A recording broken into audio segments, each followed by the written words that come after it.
How many times is C'baoth just going to be like, oh, you owe me some Jedi, and keep going along before he just breaks, you know? You think he's going to pull a Kylo Ren and start slashing his lightsaber across the command console?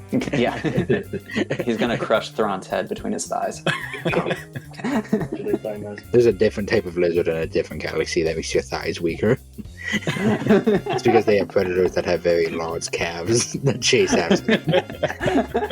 By the end of the book, Thrawn's got this huge terrarium that as you walk through, there's different bubbles of different effects of different lizards. Hello there. You found the Lost Holocron, an ancient artifact of lore and legends from a galaxy far, far away. Each transmission of the Lost Holocron, you will join an episodic discussion of media from the Star Wars universe. We are your guides. I'm Tim, and I'm joined by Kyle. Hello. Scott. Hello. And Stuart. G'day. We will be covering the material up to and including Chapter 9 of Heir to the Empire. Stuart, what has happened so far? So, Grand Admiral Thrawn has allied himself with a Dark Jedi by promising to deliver Luke Skywalker and the pregnant Leia Organa Solo.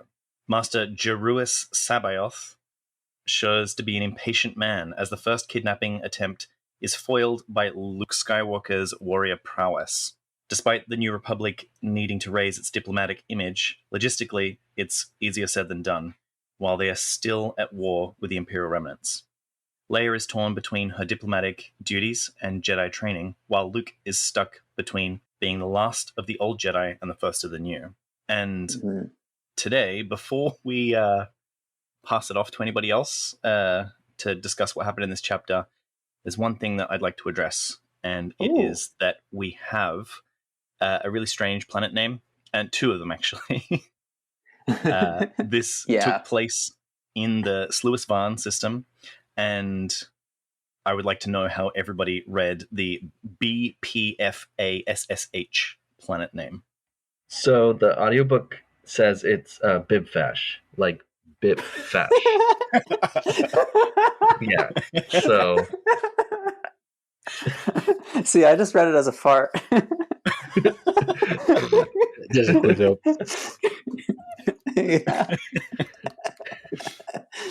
Yeah, it's a very bizarre name. And Han even says some world called Bibfash. And like two he's other never heard of it before. unpronounceable words. I thought that was quite good. I know, and I thought Bimmy Sorry was tough. Yeah. So in Australia around Christmas time, there are these, I'm pretty sure they're Polish cookies called Pfeffernuss cookies, and they start with a P-F-E, well, I can't remember the rest of the spelling, but it starts with a P-F. And so in my head, this was a kind of short or a small noise at the beginning, so it was fash. With some weird labial stuff going on. Yeah, that was my best attempt at it. Yeah. So Fash. Yeah, fash. So throughout this chapter, or throughout this discussion, I am fine to refer to this planet as the planet Fash. Fair enough. I'm going to go with the audiobook. Bip Fash, or what was it again? Like Bibfash. Bip Fash. Okay. Bip Fash. Let's Yeah. just let that sink in. But it's funny to me, like even in this chapter, Han has apparently never heard of it before. He's like, some world called Bibfash. Yeah. It probably doesn't get a lot of attention because no one can say it. Yeah, that's probably true. Yeah. So, Kyle, what happened in this chapter? All right, so in this chapter, the Imperials conduct 3 concurrent hit and fade operations in the Suis Sector. While Grand Admiral Thrawn plays his cards close to his chest, Captain Pellaeon deduces that the exercise is as much to test Master C'baoth's mettle as to enforce the chain of command. Pellaeon is more than a little shaken at the display of power from C'baoth. Meanwhile, the raid on the Ba'fish has been observed by smugglers. I'll call it what I want. Meanwhile, the raid on the Ba'fish has been observed by the smugglers Talon Card and Mara Jade at a safe distance. Card seemingly having foreknowledge about the operation. To Jade's chagrin, Card calls off his smuggling run, citing the New Republic's imminent relief effort as a situation they wish not to be entangled in. The chapter closes with news of the raids reaching Coruscant while Leia is engaged in her new lightsaber lesson. Luke laments that while the skills come easily to himself, he may not be the teacher that she needs. So we had 3 separate sections in Yeah. this.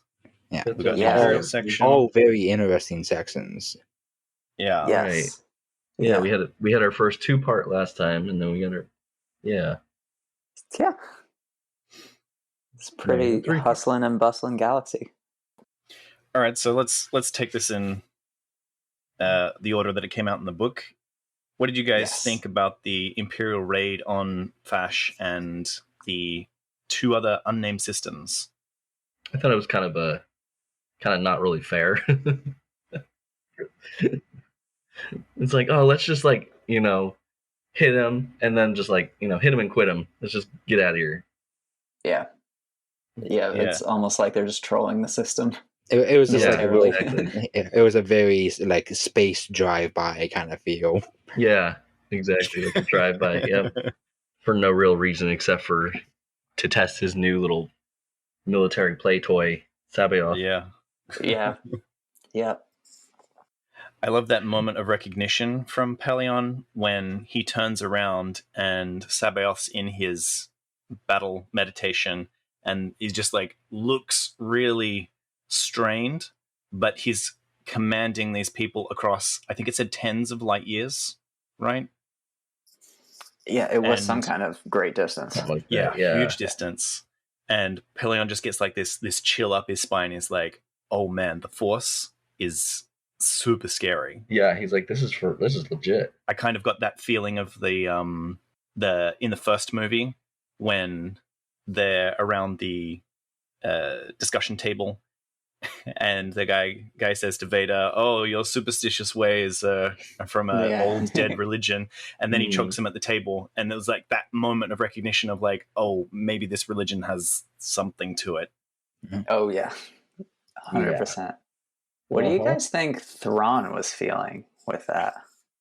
I think he was definitely feeling like basically like everything he had hoped C'baoth could do for him was coming into fruition, and that he's like, cool, my plan's actually working.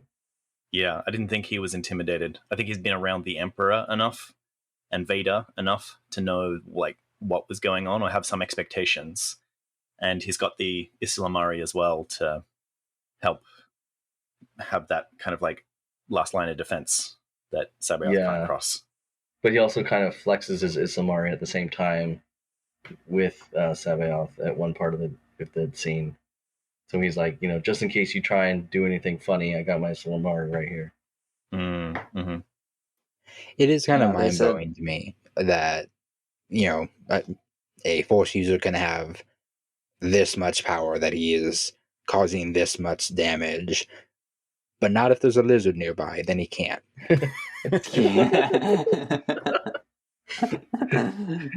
Fear my lizard. Yeah. He needs a sign that says beware of lizard. Oh yeah. I adore the little like force field lizards, but I don't know. It does seem interesting. Well, also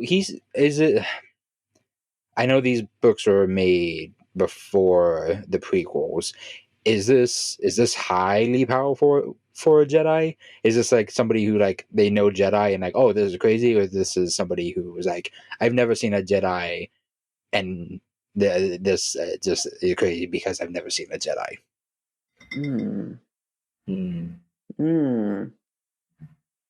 That is a good question. Yeah. I'm having to view that through the lens of through ones where like the prequels don't exist. Right.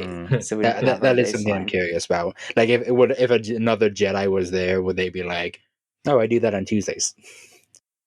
I mean, I get the impression that maybe like a higher up Jedi, maybe like master level, could do it, but like I don't know. I think it might be a little beyond like maybe a Jedi Knight's ability.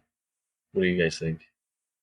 Yeah, I think Luke is a good benchmark for what's considered normal at this point because he was our perspective, and not at this point in like the galactic timeline, but this point in the way that readers perceive the Force, and I mean that of course influences the universe, the media taking place in universe as it exists at this point, but I think Luke's the benchmark because he was like the POV character in the original trilogy. And so for seeing Luke as the standard, then C'baoth is definitely a lot more powerful. And so this is probably an extreme display of power. Yeah. If I had to benchmark, like you said, between Luke and, say, Palpatine, I wouldn't say that he's as powerful as Palpatine. But I would think that if you're looking for a ballpark, I think it's more in the realm of Palpatine rather than Luke. I think so too. Yeah. Although if you compare the prequel Jedi, I think he's more powerful than anything we see in the prequel trilogy as well. Yeah, I agree. I agree too. I don't know. Even by the time of like A New Hope, this ability doesn't really seem like something that I would foresee maybe Obi-Wan being able to do. I think part of that might also be the attitude of the Jedi at the time. That could be. Because they mentioned the dark side clouding their judgment, which I interpret as their, I interpret as fear of all kinds of things. I think it's fear of a loss of stability, most of all, and so that definitely limits what they're capable of. Yeah. So perhaps they could. Perhaps they could have won the Clone Wars this way if they didn't have their heads up their asses, you know? So I think that there's like a light side, dark side split there as well, of this kind of manipulation is also more in line with the thinking of the dark side, because even C'baoth is not particularly happy to do this, but he will go along with it because he's not specifically, on either side of the Force. But Thrawn is there kind of like looking down his nose at him going, oh yeah, he's doing what he enjoys most, controlling others. And I think that there is a kind of, that kind of use of power is also not something you would see from somebody in the Jedi Order.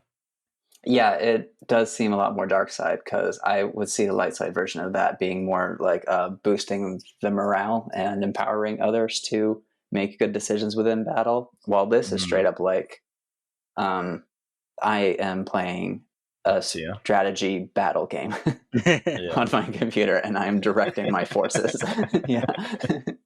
Which just raises the question. I wonder, like, does that really put I want to call him General Zahn. That's in it. Thrawn.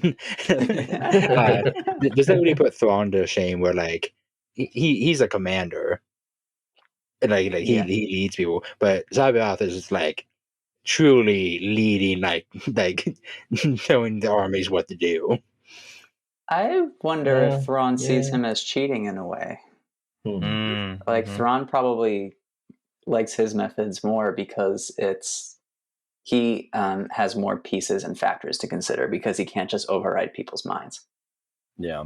So I think he sees what he does as like a greater display of skill and ability. I bet he feels like that, but if he had the power, he would. Oh yeah, totally. Actually, I'm not sure. That's an interesting thing to think about. No, I'm with Kyle on this one. I think that he would totally abuse that power if he had it. Yeah, because like he's all about use what you've got at your disposal, and because it's not at his disposal, he's not so worried about it because he doesn't have any control over that. So why worry too much until that becomes a factor? Yes, agreed. I think he thinks he's the best, so why would he let someone else do it? For sure. Yeah, true. Yeah, see, I was starting to think, he would see it as like an unfair advantage and would be like, no, I have this thing, but I'm going to use it sparingly. But no, now that you explain it that way, he uses whatever he has. Yeah. Especially force-canceling lizards. Yep. Yeah. I liked how neat the space battle was here. It was very, very clean. Everything was done Yeah. and communicated very, very well. I quite liked that. And there were certain points in the chapter that Pellaeon says, "Oh, maybe these people aren't as wet behind the ears as the lack of professionalism seems to dictate." Yeah, I thought the battles were like wonderfully described in this. When I was listening to it, it was really just coming to life for me. I like all that space terminology as well. Damn it, I wrote these things down. Yeah, the flare of star lines, the mottling of hyperspace, flickering of pseudomotion, and star lines flare and shrink back into points of light. I feel like the marvelous. I feel that image in my brain, and it just like, it feels really good. It was kind of tough for me to get into because space battles have never been a particular point of interest for me with Star Wars. Mm-hmm. Yeah, so for me, the stuff that really stood out was the interpersonal dynamics between Pellaeon, Thrawn, and C'baoth. Mm-hmm. And I could have missed something, but I do feel like the dynamics between them haven't changed or advanced much, aside from C'baoth just getting more impatient. And that is something I am eager to see change soon, because I do, even though they're doing different things, and I mean, Pellaeon is changing because of what he's witnessed with C'baoth. I would like to see things advance in with the tension between Thrawn and C'baoth instead of continuing to stay in this weird stalemate they have. Yeah, like how many times is C'baoth just going to be like, "Oh, you owe me some Jedi," and keep going along before he just breaks, you know? Yeah, you think he's going to pull a Kylo Ren and start slashing his lightsaber across the command console? Yeah. he's gonna crush Thrawn's head between his thighs. Jedi Master, Jedi Thigh Master. Imperial Thigh Master. That's something force bubble lizards can't stop. Can't stop from getting crushed. That's why C'baoth works out. There's a different type of lizard in a different galaxy that makes your thighs weaker. Yeah. Yep. You walk into it and they just instantly start shrinking. The closer you get. It's because they have predators that have very large calves that chase after them. You imagine that by the end of the book, Thrawn's got this huge terrarium that as you walk through, there's different bubbles of different effects of different lizards. For all different enemies. Yeah. Oh my god. That would actually be really awesome to see a story with someone trapped in a terrarium like that and having to figure out the different effects and find a way out. It's very Hunger Games. Yeah. So Tim, what do you think is going to be the shaky link in that triangle between Pellaeon, Thrawn, and C'baoth? I think C'baoth is going to lose his patience at some point, and I am losing patience for that moment for him to lose his patience. that is one of my few criticisms in the book so far. What about between Pellaeon and Thrawn? What do you see happening there? That's a good question. It's a very good question. Because I definitely see Pellaeon getting nervous, but I don't know if I see ambition. Okay. I see a little bit more. I guess I kind of see a little bit more faith in that Pellaeon has in Thrawn now, because he's actually seeing C'baoth firsthand, and he knows that Thrawn orchestrated this, and he's like, oh, Thrawn actually kind of knows what he's talking about and doing. And he mentioned that it was up, their forces were up 40% efficiency, and Pellaeon is seeing that improvement that C'baoth is actually bringing to the force, their forces, their forces and their military force. And I think Pellaeon is actually like, wow, Thrawn really, knows what he's doing. So I think I see Pellaeon kind of having a little bit more faith in Thrawn. Mm. Mm. It does prove Thrawn's theory about the Emperor having an effect on the Empire. Yeah. Keeping them from their inner cadet instincts. Yeah, but then at the same time, if I remember right, during the Battle of Endor, we're kind of scattered. And part of the reason why they lost the Battle of Endor, so maybe Pellaeon's like, oh, shit, maybe if, this is the reason why our forces lost or something. I don't know. Yeah, no, I see that, yeah. Where do you think... Thrawn's got an admirer. What do you think the military conventions of the Star Destroyers being siege engines? Like, what do you think that means? I think it's too big and clunky to do in and out kind of things. I don't think it's like, quick, turn the Star Destroyer around. We got to get out of here. Right. Okay. It's like, but at the same time, I think siege machines, they're not necessarily for. I mean, they are, but I think it's also more of a presence. When you see a Star Destroyer up in the sky, you know something's going crazy, and you're boned. Yeah, So laying down a lot of fire. To me, that's kind of I mean, yeah, they can probably lay it down a lot of like airstrikes. They do have good firepower. Yeah, they do. But at the same time, they're not going to be flying in. It's not like a drop ship or anything like that. Yeah, this isn't an interceptor. Right. Yeah. I think it's more of just a presence type of intimidation. No. But they do house interceptors. They do. Oh, do they? And shuttles. Yeah.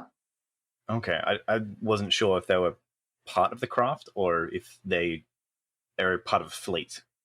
Okay. I mean, there are fighters within Star Destroyers that fly out of them. Oh, yeah. Oh, yeah. Yeah. One of them being TIE interceptors. Right. Yeah. Yeah. So I guess that's how I read the siege machine comment. It's more like, I don't know, it reminds me of the big towers in Lord of the Rings, The Return of the King that the orcs had, where it's like housing troops and it's intimidating and it's big, and it's more, I guess, marking where the ground that they've taken is. Right. Rather than advancing it. I mean, it is advancing, but it's kind of like that big wall in the back. Right. To be like, hey, you can't go past this point. This is ours. Yeah. While the more agile craft work ahead to gain more ground. Right. I also guess that there's some sort of vulnerability as well when doing lightspeed jumps. Because if you have to like turn off your shields or power down the shields, or you have to disengage your weapons or something, that might open some sort of hole for retaliation against these high value targets as well. Yeah, lightspeed seems quite cumbersome in a lot of ways. Do you think, can like a person go through the shields of a ship? Do you think it's like blaster, like it only stops like blasters? I would not expect them to be able to. It's really some sort of like an energy electromagnetic shield thing, right? Is it? Against high speed things, and so you don't get like micrometeor. It's going through your hull, and it stops energy weapons, which is why ion cannons are devastating, and you can launch boarding parties as well. Oh, okay. Do they start? Do these kind of shields stop like slug thrower type projectiles, like bullets and stuff? I can't remember. Yeah, that's what I would expect. Otherwise, you're going to get all your space debris and stuff from exploding craft around you going through your hull. So then, if they can stop like metal and like space debris and bullets. So if I were to fly by in my X-wing, put on my spacesuit, and jump out of the cockpit with just the smallest amount of force so that I'm slowly traveling to the shield, would I be able to go through? Oh, I don't think you need to be that slow at all. I think you could, because like ships fly through the shields, right? We had that at the Battle of Endor. The A-wing went through the shields into the bridge of the Executor. That's right, yeah. But did they actually have shields on that part?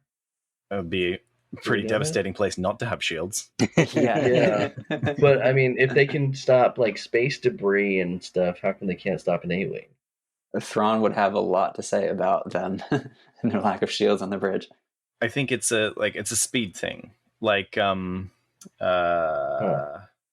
what do they call it? Slime or goo or something, that like you try to hit that thing, or if you like jump into water. Oh, like a Newtonian fluid or something? Are you talking about Oobleck? Yeah, something like that. So if you try to jump into water from a very high height, it's as tough as concrete, but you can jump in from like the side of a pool because the surface tension, will allow that.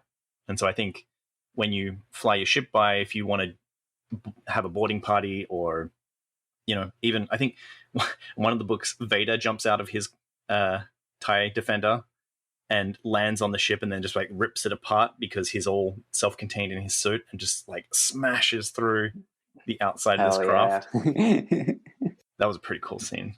So it's like the body shields from Dune. Maybe, yeah.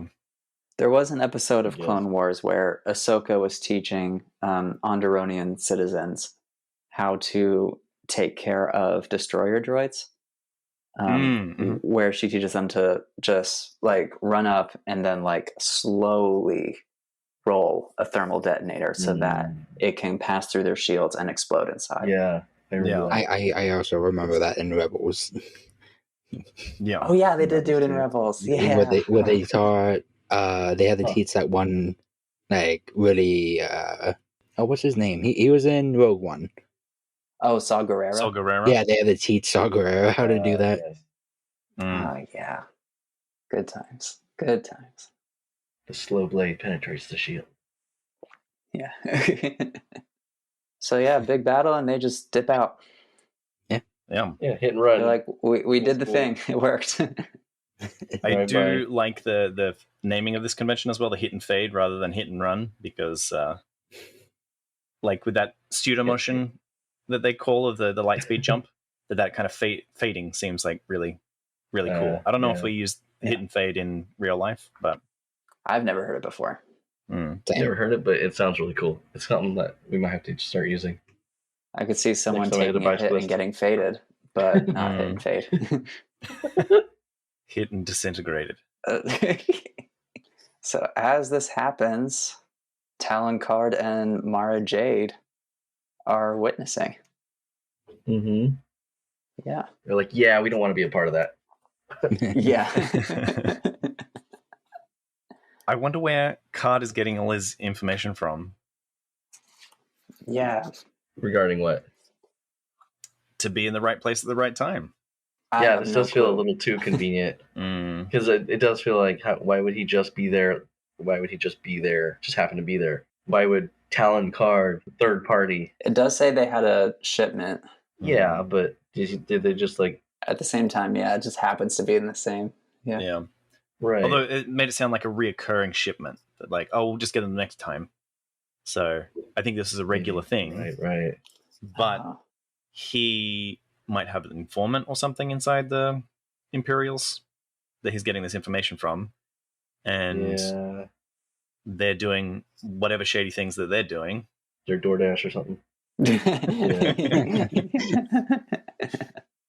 Mara Jade seemed especially naive in this scene.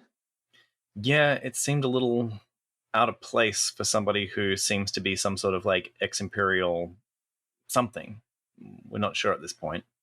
Yeah, you would think that she would maybe even recognize this kind of tactic or something, but... She was very sensitive around the word promise. Yeah. Which is a strange thing to get hung up on. Yeah, I remember it saying when she like gathers herself, with an effort, Mara forced the black haze of memory away, and then promises with an ellipses. And so something happened there. Yeah. And I don't know, I guess this also kind of reminds me of the whole thing with C'baoth and Thrawn's dynamic not really moving forward. We just keep getting hints with Mara Jade. Yeah. To be fair, this is her second chapter, I believe. Yeah. So it makes sense that this wouldn't be as advanced as the other one. It does, yeah. But what is there to latch onto about her character so far? I guess that's my criticism. Yeah. Yeah, these both times we've been with these characters for me have been the dullest parts of the book so far. Really? Okay. Yeah. See, she seemed really I can't think of the English word. She seemed really assertive in the first chapter that we met her. And for her to be so infantilized in this chapter, I felt really jarring. Yeah. I mean, maybe she was intimidated by the battle she just witnessed. Yeah, I think so, I guess. At the same time, though, she explicitly said, we're missing the shipment. Right, and so you would think that's what's bugging her. And it's like, girl, do you not see the chaos unraveling? Exactly. That's what kind of bugs me. It's like, really? Shouldn't she be on the same page as not wanting to have the Republic come in and, them have to deal with the Republic? If they she's just supposed did a to hit be and fade. right, she knows the Republic's going to be showing up to clean up the mess, and if she's really trying to be his number 2 lieutenant, whatever he called her, then shouldn't she be kind of on the same page as him? It's like, I don't want to deal with these guys either. Let's get the F out here, Yeah. Yeah. It seems like the scene just needed a conflict, but it wasn't a scene that actually had a conflict within it. Yeah. Because I think realistically, from what we've seen of both characters, they would have the same reaction to these events that they're witnessing. Just needed something for them to do together. Yeah. I think you could have gotten the same tension if maybe Mara was more insistent that they leave sooner than later because they don't know how long it's going to take for the Republic to show up. Whereas Talon is his suave, smooth, cool, calculated businessman that he is. We're just like, no, we've got time. We'll just see how else it shapes up. And no, we have to leave right now. I don't want to be around when Luke Skywalker shows up. That would have been much more organic. Yeah. Who cares about the ship? Yeah, they've just been bombarded from orbit. I'm pretty sure the ship is a very low priority right now. They'll get next week's HelloFresh. Yeah. So yeah, smuggler section was weird. Yeah, I hope something happens there soon. And it was surprising, and it was short. I think of the 3, this one was my least favorite. Yeah. I'm looking forward to something actually happening with that group there. Yeah. Not trying to make nothing burger sections. Yeah, right. So, Republic section. Hey. Yay. So Leia they hear finally about has the a hit and lightsaber. fade. Yeah. They hear about all the hit and fades. Right. Yeah. Very surprised to get 3 concurrent raids. Yes. Leia finally has a lightsaber. Yeah. Hey. We don't find out what color it is. No. It's the most important part. Yeah, if you light up a lightsaber in a room, like, it changes the color palette of the entire room. It does. Pretty sure that's something to notice. Please describe it. Yeah, he could have written something about like the whatever color light reflecting off the walls or whatever, Yeah. The azure glow across the panels. Come on, Timothy Zahn. Yeah. Although she seems pretty quick to finish that lesson. It was like, as soon as there was an excuse, the lightsaber is off. Yeah. Not even waiting for the training remote to turn off. Right? Yeah. But I mean, she's torn between so many different responsibilities. Yeah. So I think that just shows how stretched thin they are with how much they have to do. Mm. For And it's sure. like, will she be able to do her Jedi training? We don't know. Yeah. Right. Yeah. Well, I've been around women who've been pregnant, having 3 kids, so it's like I know how cranky she can be. That's right. And she's pregnant. Yeah. It was interesting to mention that she got self-defense training while being raised as a diplomat. Mm-hmm. And I wonder, like, if there is like an imperial standard for diplomats, or whether it was very specifically Alderaanian. I'm thinking it's traditional. specifically Alderaanian. Or is it specifically Bail Organa? Could be. He doesn't seem like the most martial dude. But then again, he's also not a character right now, as far as we know. No. Yeah, no prequels. Well, yeah, you're right. Wait, we didn't know he was... No, because he wasn't in A New Hope, was he? No, he wasn't. He was, not mentioned. He was killed off screen. Right. Okay. Yeah. Bail Organa died on his way to Yavin 4. Yeah, that is quite a bizarre piece of information for a diplomat to have self-defense training. I mean, I don't think it's out of the ordinary for a diplomat. True, yeah. I mean, I can think of real-life examples. Yeah. Yeah. I mean, you'd want some basic combat skills, maybe, just to be able to get out of a pinch. But I don't think real-life diplomats are going through... They're being told to rely on their bodyguards or, how best to escape a situation rather than deal with it once you're in it. Yeah. Yeah. I mean, if I was in a diplomatic situation or some kind of high important situation, I would definitely have my own training. I would take it upon myself to learn how to protect myself. Probably even carry a gun or something. Yeah, definitely. Yeah. Or a lightsaber. Yeah, no. Poor Leia being torn all over the place, but at least Luke got some relaxing combat. Oh, yeah. A full 20 minutes of it. I really want one of those remotes. That seems like a lot of fun. Yeah. Don't know if relaxing is the right word, but... Well, I mean, he basically went in a trance with it. Yeah, nice little flow state right there. Yeah. It's like that scene from Robin Hood Men in Tights where Blinken is like just going to town on the wooden pillar. That's just what comes to mind. It has been so long since I've seen that movie. Because he's blind, he thinks he's fighting all these soldiers, and really he's just like cutting up a wooden pillar. That is such a Mel Brooks joke.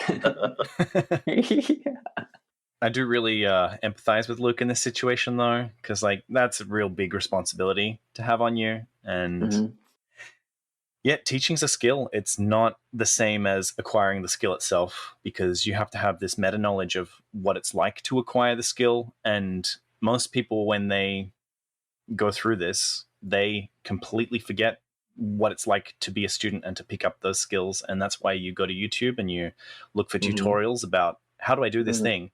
And they're absolutely terrible because they don't know how to teach.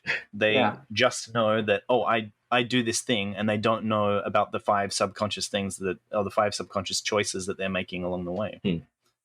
Yeah. I have a big issue with that when someone asks me to show them how to run a press at my job, because I would be like, I don't know, I do it. I couldn't tell you how I do it. My brain just does it at this point sometimes. Yeah. And I think it's also important. I'm glad that Luke has that kind of self-awareness, that he realizes that he's not a teacher and not just kind of like going through this like, oh, just follow what I'm doing. That he's got a little bit more he has to be conscientious of how she learns as well. Yeah. Because even though they're twins, they could still learn completely different ways. And, it could all be based on how they're raised too. She was raised up in the, highly diplomatic family, and the way she learns could be completely different than the way. I wonder why you can't just use the Force to upload instincts to other people's brains. Maybe you can, but that's not one of his skills. Maybe he learns that in chapter 10. You can, but you need a lizard. There's a special lizard for that. There's a lizard, and when both people hold on to it, and you say, "I wish you knew what it was like in my shoes," and then you swap bodies. That's the orange lizard. Oh man, yeah, we're looking for the skill teaching lizard, this skill salamander. I think you want the chartreuse lizard for that. And then finally, after all this, why did Luke suddenly remember Yoda?